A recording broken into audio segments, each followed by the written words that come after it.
হাদেরিয়ান হাদেরিয়ান পালিয়ে গিয়েছে। Maxi maxi এখানে সবকিছু তো আমাদের নিয়ে লেখা।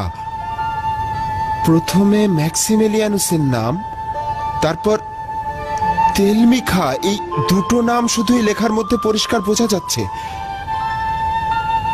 তার মানে এটা কে স্থাপন করলো, আর কবে বা স্থাপন করলো? এটা এখানে যেই লিখুক, এটা চিন্তার বিষয়।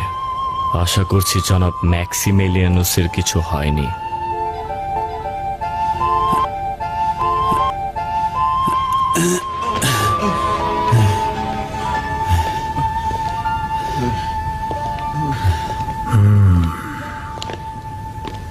কি ব্যাপার, সত্য বলার সিদ্ধান্ত নিয়েছ?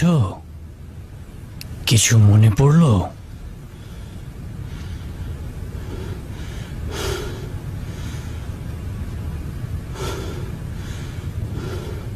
আমি সত্য ছাড়া কিছুই বলিনি।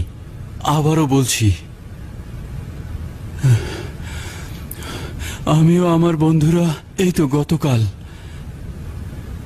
2 দিন পূর্বে এই শহর থেকে বের হয়ে গিয়েছিলাম।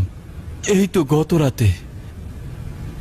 রাতে সম্রাট হাদিরিয়ানুস এখানে উপস্থিত ছিলেন।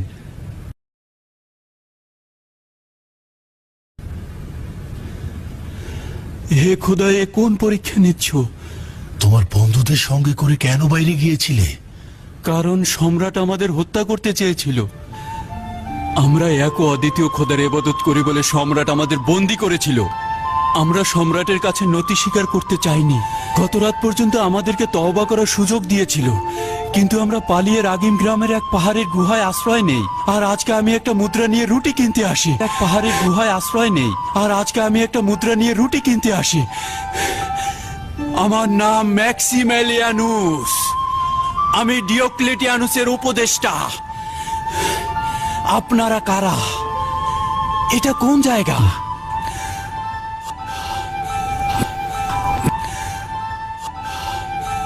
দাঁড়াও, কি বললে? ম্যাক্সিমেলিয়ানুস?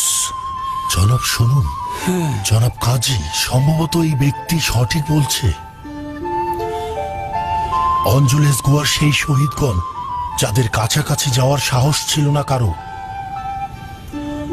সম্রাট হাদেরিয়ানুসের যুগে ডিওক্লেটিয়ানুসের শাসন আমলে 6 জন উপদেষ্টা ও 1 জন রাখাল সহ ওই গুহায় আশ্রয় নেয় এবং তারা সেখানেই বন্দী হয় এবং মারা যায়। অঞ্জেলুস গোয়ার শহীদ? হ্যাঁ। যাদের দেখতে গিয়ে সবাই ভয় পেয়েছিল? হ্যাঁ, আমি নিজেই রাষ্ট্রীয় কোষাগারের একটি সনদ থেকে একটি লৌহ ফলকে লেখা এই অনন্য কাহিনীটি পড়েছিলাম। তাদের সকলের নাম মনে